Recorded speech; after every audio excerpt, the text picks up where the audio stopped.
सफलता की कुंजी क्या कहती है? अगर जिंदगी में कुछ पाना हो तो तरीके बदलो, इरादे नहीं। दोस्तों बिल्कुल सही बात है। अगर आप लगातार प्रयास कर रहे हो, प्रयास किए जा रहे हो, लेकिन अगर आपको सफलता नहीं मिलती है तो आपको अपना तरीका बदल देना चाहिए। ऐसा यूट्यूब पे भी हो रहा है, इधर उधर भटकते रहते हैं, समझ में नहीं आता नहीं आता नहीं आता, इधर भटके उधर भटके। तरीका बदलो भाई, श्रीजी स्टडी सेंटर पे आ जाओ, क्योंकि 100% बातें समझ में आएगी, तरीका समझ में आएगा आपको। सबसे बड़ी बात, आपको मिलने वाला है यहां पे ट्रिक्स का खजाना। खजाना #10 में आप सभी का स्वागत है। और बात चल रही थी इस समय किसकी? तरीके बदलो, इरादे नहीं। इसका क्या मतलब है? देखो, छोटा सा एग्जांपल बहुत कुछ सिखा देगा आपको, बहुत कुछ। अगर इस क्वेश्चन को आपको सॉल्व करना हो तो ताबड़तोड़ सॉल्व करोगे। 5 × 7 35, 35 को 7 से गुणा करने बैठ गए, जो आया उसको 4 से गुणा कर दिया। टाइम कंज्यूमिंग है। मैं कह रहा हूं केवल आपको तरीका बदलना है, बस पहले इसको गुणा कर लें। 5 × 4 20, हर कोई सॉल्व कर सकता है। 20 × 7 140, और 140 × 7 14 × 7 98, यानी यह आंसर आ गया 980। तो मैंने क्या किया? तरीका, मोड ही तो बदला है, बाकी सब तो अपने आप हो गया है। तो फिर से आपके लिए एक छोटा सा उदाहरण था, लेकिन बहुत कुछ सिखा देता है। मोड चेंज कर लेना भाई, मोड चेंज करना समय समय पे बहुत आवश्यक होता है। तो आपको ले चलता हूं आज की क्लास। अब क्लास शुरू होते ही क्यूब रूट निकालने की ट्रिक आ गई। क्यूब रूट डर लगता है बहुत, स्क्वायर रूट तो जैसे तैसे मैनेज करते हैं, लेकिन इतनी बड़ी बड़ी संख्याओं के क्यूब रूट कैसे निकालेंगे? यूं निकालेंगे। देखो, अब कोई भी एक ऐसी संख्या जिसपे क्यूब रूट चिपका हो, उसका आंसर पूर्णांक में होना चाहिए। मतलब ये पूर्ण घन संख्या है, this is complete cube, total cube है, इंटीजर्स में है। तो आप इसका क्यूब निकालने के लिए सबसे पहले काम आराम से हर कोई कर सकता है। 10 20 30 40 50 60 70 80 90 100 के क्यूब लिख दें, जो आराम से लिख सकते हैं। जैसे 10 का क्यूब 1000, 20 का 2 का क्यूब 8, 0 3 लगा दें 8000, 3 का 27 27000, 4 का 64 64000, 1,25,000, 6 का क्यूब 216 होता है, 7 का 343 3 0, 8 का 512 होता है 3 0, 9 का 729 3 0, और 100 का क्यूब यानी 10 लाख। जैसे ही आप ये लिख दें, आप यूं समझो आप हो गए सेफ। अब आपको एक छोटा सा काम ये करना है। ये देखो, बहुत मजेदार चीज है। ये इकाई अंक पे कुछ भी दिखे तो आपके लास्ट में क्या अंक आएगा, इसके लिए लिखा है यूनिट प्लेस, इकाई अंक। तो ध्यान रखना, 1 का 1, 4 का 4, 5 का 5, 6 का 6, 9 का 9, 0 का 0, यानी जिसका जो। मतलब ये केवल यहां पे 7 दिखे तो आपके आंसर में 3 आएगा, यहां 3 दिखे तो आंसर में 7 आएगा। बाकी 2 का 8, 8 का 2, बाकी कुछ भी आ जाए तो आप याद रखना जिसका जो। एग्जाम्पल सब कुछ समझाएगा आपको। मैं आपको सबसे पहले दे रहा हूं 1,48,877 का क्यूब रूट निकालें। बड़े आसानी से आप यूं समझो ये आपका रोल नंबर है, और ढूंढो इन रोल नंबर को, इस रोल नंबर को यहां कहीं पे दिख जाए, मतलब किन दो के बीच आ रहा है। 1,48,000 समथिंग ये मुझे दिखाई दे रहा है यहां से यहां, मतलब मेरे आंसर की रेंज तैयार हो गई भाई 50 से 60, 50 से 60। अब देखो इकाई पे क्या है, 7। अभी पता है ना 7 का क्या बनने वाला है, 7 का 3, यानी मेरा आंसर होगा 50 से ऊपर, और 7 का बनेगा 3, यानी आंसर 53 है। विद इन सेकंड्स आप इतनी बड़ी बड़ी संख्याओं का क्यूब रूट निकाल सकते हैं। एक और प्रश्न आपके सामने है, 4,38,976 अगर आपका रोल नंबर हो तो आप कहां ढूंढोगे इसको? ये ढूंढोगे आप इन दोनों के बीच में, मतलब इसका आंसर 70 से 80 के बीच है। पहली बात तो ये। इकाई पे क्या है, 6, देख लो 6 का क्या है 6, तो इसका मतलब आपका जो आंसर बनेगा वो क्या होगा 76, ये आपका आंसर है। मींस आपको अब कोई सी भी संख्या दी जाए, रेंज निकाल लो और इकाई अंक से आप निर्धारित कर सकते हैं कि वो आंसर क्या आने वाला है। क्यूब रूट एक एक सेकंड में, प्रैक्टिकली एक एक सेकंड में निकल सकते हैं। तो आप क्यूब रूट निकालते रहना, आपको जब कभी भी लगे तो ये टेबल आपके लिए बहुत अच्छा वर्कआउट करेगी। बस याद रखना 3 का 7, 7 का 3, 2 का 8, 8 का 2 बन जाता है इकाई अंक पे, और बाकी जिसका जो। तो इस ट्रिक से आप बहुत सारे क्यूब रूट्स निकाल पाएंगे। मैं आपको ले चल रहा हूं यहां पे एक प्रश्न जो एग्जाम में भरपूर पूछा गया है। तरह तरह के एग्जाम में तरह तरह से पूछा गया है। क्वेश्चन आपका सीधा है प्रॉफिट एंड लॉस से। अब देखो क्वेश्चन बढ़िया है। एक आर्टिकल को आप बेचते हो 2000 रुपए में तो 25% का लाभ होता है। आप इसको यूं समझ सकते हो, इसका विक्रय मूल्य सेल प्राइस एसपी जो है वो दे रखा है 2000 रुपए और इससे 25% का लाभ हो रहा है। अब कह रहे हैं 25% की हानि उठानी, लाभ की जगह हानि, परसेंट के सामने परसेंट लिख देना। 25% की हानि उठानी है तो बताओ उसे कितने में बेचूं। कुल मिला के 2 बार बेच रहे हैं, ध्यान रखना। कितनी बार बेच रहे हैं? 2 बार। पहली बार बेचता हूं तो 25% लाभ होता है, दूसरी बार कितने में बेचूं कि 25% की हानि हो। अब इसका तरीका अगर कोई बताएगा तो वो पहले आपको सिखाएगा बेटा क्रय मूल्य निकालो फिर आगे बढ़ो। नहीं, ऐसा कुछ भी नहीं करना है। आप अपने दिमाग के सबसे पहले 2 टुकड़े कर देना। यह आपका दिमाग, इस दिमाग के बीच में एक लाइन खींच रहा हूं मैं। ऊपर वाला दिमाग जो है प्रतिशत के लिए बुक कर रहा हूं और नीचे वाला दिमाग जो है वो रुपयों के लिए। ध्यान रखना, ये आपकी दिमाग पे मैंने एक लाइन खींच दी। ऊपर प्रतिशत चलेगा, नीचे वास्तविक आंकड़े यानी रुपए वाले आंकड़े चलेंगे। और इस समय इन 2 मैदान पे मैच खेले जाएंगे। पहली बार बेचना विक्रय मूल्य 1 वर्सेस दूसरी बार बेचना विक्रय मूल्य 2। एक दे रखा है तो दूसरा निकल आएगा। अब शुरू करते हैं भरना। इन खंड में क्या क्या आएंगे प्रतिशत के रूप में पहले बात कर लेते हैं। प्रतिशत, पहली बार 25% लाभ पे बेचा, इसका मतलब 100 से बढ़ा के 125 में। दूसरी बार 25% हानि पे बेचा, मतलब यहां पे क्या लिखना है 75। नीचे उतरो, वास्तव में पहली बार कितने रुपए में बेचा है? 2000 में। आप लिख दो यहां पे 2000। और दूसरी बार कितने में बेचना है? पता नहीं, x। बस ये आते ही आप कर लो क्रॉस मल्टीप्लीकेशन, क्रॉस गुणा। उसमें भी गुणा वगैरह करना नहीं है, सीधा लिखना x बराबर, x के सामने जो भी क्रॉस में हो उसको लिख देना नीचे। 125 कहां आ जाएगा? नीचे। बाकी बचे 2000 इंटू 75 ऊपर। सॉल्व करें तो सॉल्व करने पे ये कट गया 25 से 3 बार, 25 या 75, ये 5 बार। 5 से कट गया 4 बार यानी 400, और 400 इंटू 3 का मतलब आंसर तैयार है कितना? 1200 रुपए। तो अगर आप इसे 1200 रुपए में बेचेंगे तो 25% लाभ की जगह 25% हानि होगी। आगे से याद रखना, 2 बार बेचने वाला कोई भी क्वेश्चन आ जाए, ये बॉक्स बना लेना, बॉक्स ट्रिक काम करेगी। और ये बॉक्स कुछ भी नहीं है, ये आपका दिमाग है। दिमाग पे एक लाइन खींच दी, ऊपर परसेंटेज और नीचे रुपए वाले आंकड़े। तो ऐसे बहुत सारे क्वेश्चंस आप ट्राई कर लेना, किताबों में मिल जाएंगे और यूं सॉल्व होंगे।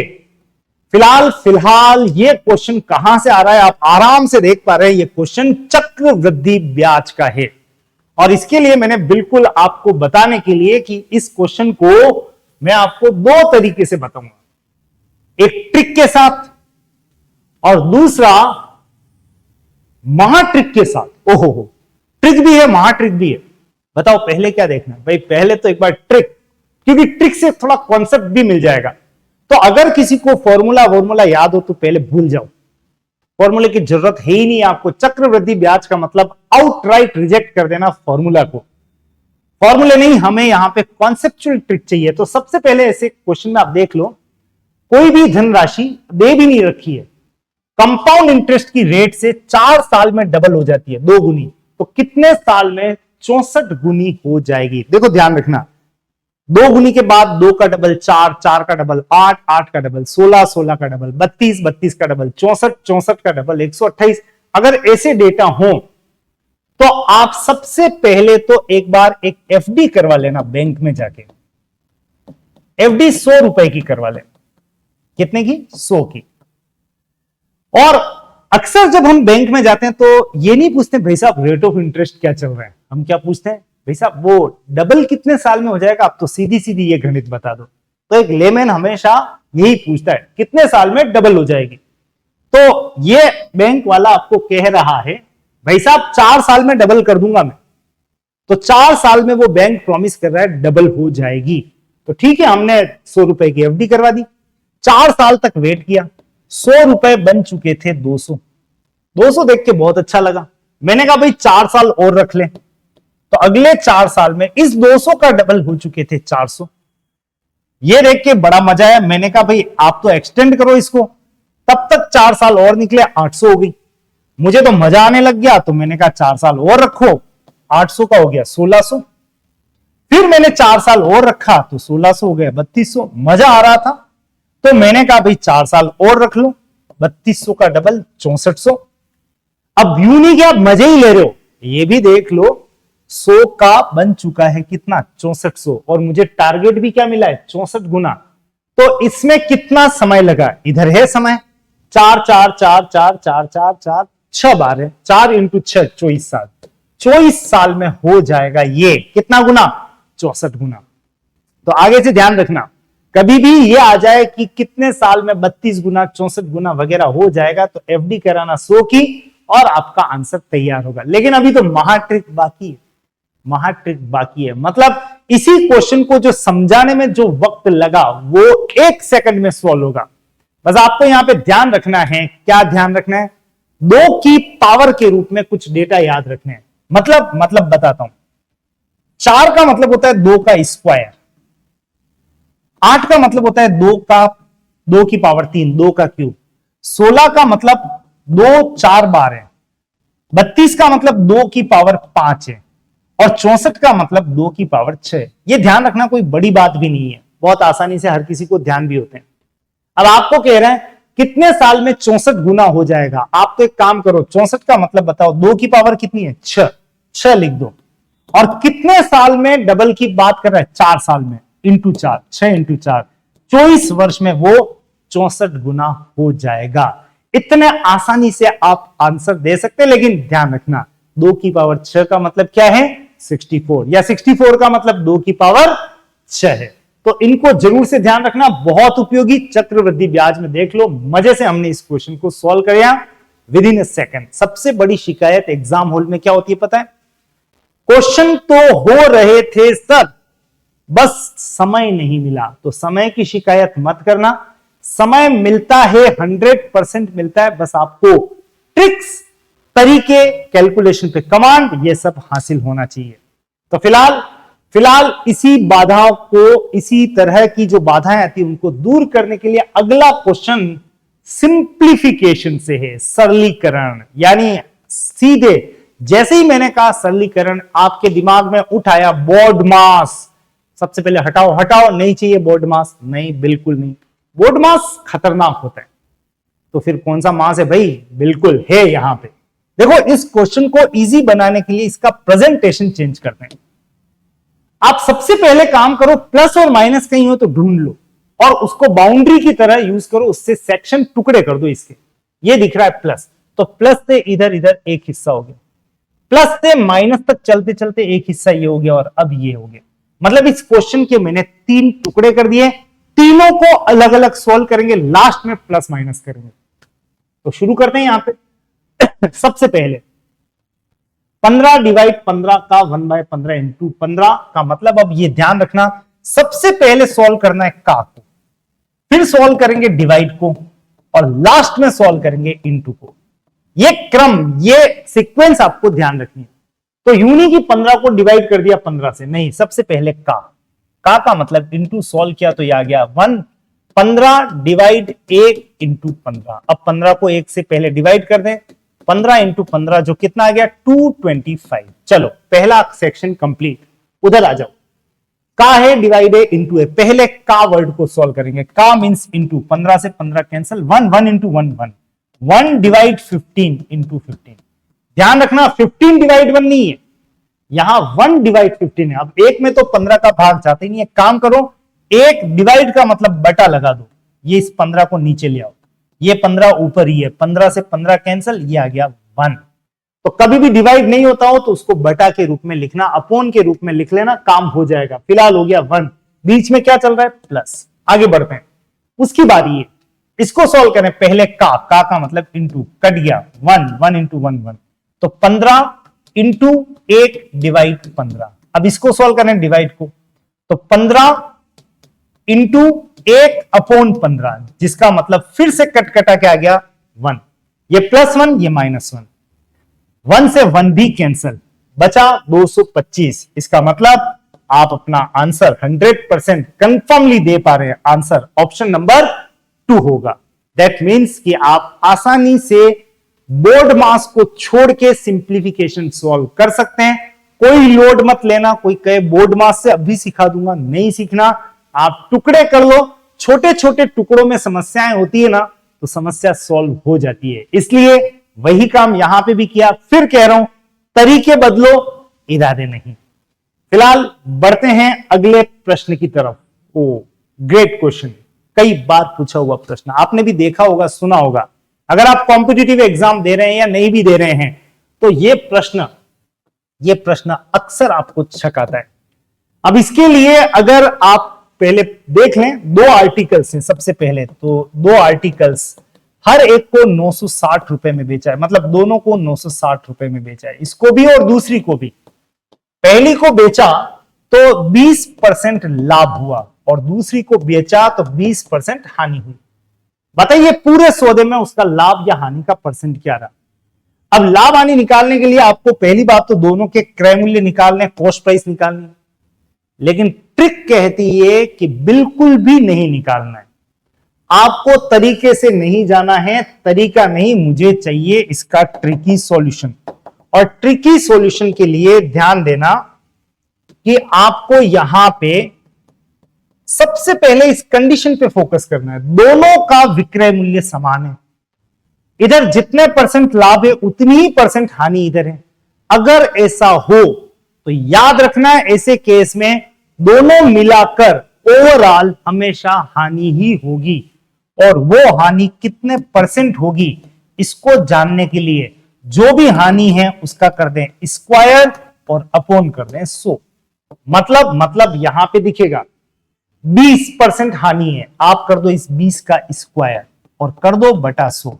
20 का स्क्वायर 400 और 400 अपॉन 100 का मतलब देख लो दोस्तों, यहां पे आंसर तैयार है, 4% की हानि हो रही है। मतलब ऐसे क्वेश्चन जहां भी दोनों विक्रय मूल्य समान है और लाभ हानि का परसेंट सेम है तो हानि ही होगी, और हानि इस तरह से आराम से निकाली जा सकती है। आई होप आपको क्लास में मजा आ रहा है। अब मजा आ रहा है तो रुको मत, शेयर करो जल्दी से, और सब्सक्राइब नहीं किया है तो फटाफट से कर लो, क्योंकि ये ट्रिक्स का खजाना #10 है। पीछे और भी क्लासेस है और आगे और भी मिलती रहेगी, तो नोटिफिकेशन आए और तुरंत अटेंड कर लेना। फिलहाल तो मैं आपको ले चलता हूं अगले क्वेश्चन की तरफ। बड़ा इंटरेस्टिंग क्वेश्चन है, बड़ा इंटरेस्टिंग है, कई बार पूछा हुआ है, आंकड़े भी इवन ये किए हैं। अब अगर आपका ये क्वेश्चन है तो इसमें क्या ट्रिक हो सकती है, पहले तो देख लेते हैं। ये हर कोई बोल सकता है 25, 625 किसका स्क्वायर है, 25 का, तो इसका रूट हो गया 25। अच्छा ये संख्या, इसको भी आप जानते होंगे, 24 का स्क्वायर है, तो इसका अंडर रूट किया तो ये आ गया 24। 25 और 24 जोड़ा तो ये आ गया 49, बराबर सामने है अंडर रूट, क्वेश्चन मार्क की जगह एक्स लिख देते। अब देख लो आपका आंसर तैयार है। हाँ मुझे आवाज आ रही है 7। गलत आंसर हो गया भाई, जैसे ही आपने 7 बोला तो क्या 49, ये भी गलत आंसर हो गया। दोस्तों ध्यान रखना, आप एक गलती कर सकते हैं, काफी जने एक गलती कर सकते हैं कि इस रूट को उठा के यहां पटक देते हैं और इस एक्स को अकेला समझते हैं। एक्स बराबर रूट 49 का मतलब 7। याद रखना रूट इस पर है, एक्स पर है, और आपको एक्स पर से रूट हटाना है। अब ट्रिक क्या कहती है, अगर आपको यहां एक्स पर से रूट हटाना है, केवल एक्स की वैल्यू चाहिए, तो रूट हटा दो। लेकिन मजाक थोड़ी है कि हटा दो तो सामने की तरफ स्क्वायर रूट हटाने का यहां पे चार्ज लगेगा, इधर स्क्वायर लगा दो। तो इधर से रूट हटाओ, इधर स्क्वायर हटाओ। याद रखना इस ट्रिक को, रूट हटाओ स्क्वायर लगाओ। यही किया बस मैंने, तो रूट हटाते ही इधर लगा दिया स्क्वायर, और 49 इंटू 49 अगर आप करेंगे तो आपको मिलेगा 2401, यानी आपका आंसर तैयार है 2401। This is your answer. That means आगे से आपको कभी ऐसा मिलता है रूट एक्स बराबर 16, तो भूल के भी इसका मान एक्स बराबर 4 मत बोलना। एक्स पर से रूट हटा रहे हो तो दूसरी तरफ स्क्वायर लगा देना, और 16 का स्क्वायर कितना होता है 256। दैट मीन्स अगेन रूट हटाना है तो सामने स्क्वायर लगाना है। ले चलता हूं आपको अगला क्वेश्चन सीधा डेसिमल से है, पहले भी बता रखा है, आज आपको फिर से बता देता हूं कि डेसिमल के किसी भी क्वेश्चन में ऊपर पॉइंट, नीचे कुछ जीरोस वगैरह हो और आपको इसका आंसर चाहिए पॉइंट वगैरह में, तो सबसे पहले तो एक बात ध्यान रखना कि ऊपर पॉइंट के बाद जितने भी स्थान हो देख लो 1 2 3 और नीचे कितने जीरो हैं, 2, 3 और 2 5, 5 तो जीरो लगा दो पॉइंट के बाद, मतलब ये कंफर्म है कि 5 जीरो आएंगे। अब बचा 9/81 और 9/81 का मतलब होता है 1/9 और 1/9 का मतलब याद रखना पॉइंट में कितना होता है 0.11। वैसे याद रख लेना 9 2 11 होना, एक कहावत सुनी होगी आपने, 9 2 11 होना, नीचे 9 हो तो ऊपर कितना आ जाएगा 0.11। सॉल्व मत करना आगे से, 9 2 11 होना याद रख लेना। अब आप 9/81 का मतलब 1/9 का मतलब 1 आप यहां लिख लो 1 ये आपका आंसर तैयार है। तो इसी तरह से एक प्रश्न का जवाब और लेते हैं, पॉइंट के बाद कितने स्थान है 1 और जीरो कितने हैं 2, तो आप लिखो पॉइंट के बाद 3 तो जीरो आएंगे, ये बात तो कंफर्म है। अब बचा 13/78, याद होना चाहिए आपको 13×78 याद है बिल्कुल, तो आप सीधा बोलो 13 से कटता हुआ 1/6 और 1/6 का मतलब दोस्तों 0.16666 है, यानी आप लगा दो यहां पे 16 और आपका आंसर तैयार है। तो एक ऐसा क्वेश्चन जरूर से मैं यहां पे आपको दे रहा हूं कि अगर यहां पे आपके सामने एक संख्या आती है 1.1/77,000 तो आप क्या आंसर देंगे, जरूर से कमेंट बॉक्स में कमेंट करना, क्योंकि थोड़ी बहुत प्रैक्टिस भी हो जाएगी। बस इसमें आपको यह पता होना चाहिए कि 1/7 का मतलब क्या होता है, तो वो मैं बता देता हूं। नीचे 7 दिखे तो ऊपर लिख देना 14, 7 दूनी 14, याद रहेगा, बस आगे का काम आपका है, यूज करना है इस ट्रिक को। फिलहाल फिलहाल फिलहाल फिलहाल अगला क्वेश्चन बड़ा इंटरेस्टिंग है भाई, वापस से आपको इसको फाइनली सॉल्व करके बताना है भिन्न में, फ्रैक्शन में इसका आंसर क्या है, मतलब इसको सॉल्व करने पे पॉइंट में नहीं चाहिए, फ्रैक्शन में चाहिए। तो इसको सॉल्व करने का मतलब देखो, सबसे पहले तो इसको 2 पार्ट में डिवाइड करते हैं, तो 100 और एक 100 के ऊपर कितना है 16 से ही 2/3, इसके 2 टुकड़े कर दिए, तो 116 से ही 2/3 को लिख रहा हूं 100 अलग, 16 से ही 2/3 अलग, यानी ये क्वेश्चन हुआ 100% प्लस 16 से 2/3%। 100% का मतलब 100/100, परसेंट का मतलब बटा 100 1, तो 100% का मतलब 100/100। अब केवल इसको सॉल्व कर ले, 3 × 16 48 और 2 50/3, 50/3 और परसेंट का मतलब नीचे 100/100, 50 से कट गया 2 बार, ये आ गया 1/6। तो आप अपना आंसर शायद ढूंढ चुके हैं, इसका फाइनल आंसर है 1 से ही 1/6, 1 से ही 1/6 बोलो या 7/6 बोलो, ये आपका आंसर तैयार है। तो इसी पैटर्न का एक और क्वेश्चन 108 से ही 1/3%, लिख तो मैं देता हूं 100%, और ये कितना हो गया 8 से ही 1/3%, तो इसको सॉल्व भी कर लें आप। 100% का मतलब तो 1 और इसको तुरंत सॉल्व करो, 24 और 1 25/3%, परसेंट का मतलब नीचे लिख दो यहां 100, ये 4 बार कैंसिल हो गया और ये आ गया 1/12, आंसर तैयार है 1 से ही 1/12, यानी चाहे प्रतिशत हो या चक्रवृद्धि ब्याज हो या फिर हो प्रॉफिट एंड लॉस या कुछ भी, ट्रिक्स तो ट्रिक्स होती है, ट्रिक्स पूरी तरह से तरीकों को बदल देती है, ट्रिक्स इंटरेस्ट पैदा करती है और ट्रिक्स आपको श्रीजी स्टडी सेंटर तक लाने के लिए मजबूर करती है। आप किसी भी एग्जाम की तैयारी कर रहे हो दोस्तों, ध्यान रखना total solution for maths, basic से लेके एडवांस तक आप समझते हुए, आप वास्तव में प्रैक्टिस करते हुए, अगर आपको लगता है तैयारी करनी है तो 100% आपको ये प्लेटफॉर्म पर आना पड़ेगा। मैं आपको फिर से ले चलूंगा #11 की तरफ, इंतजार करते रहिएगा, कुछ और कलेक्शन लेके आता हूं मैं आपके सामने। तब तक के लिए धन्यवाद, थैंक यू सो मच।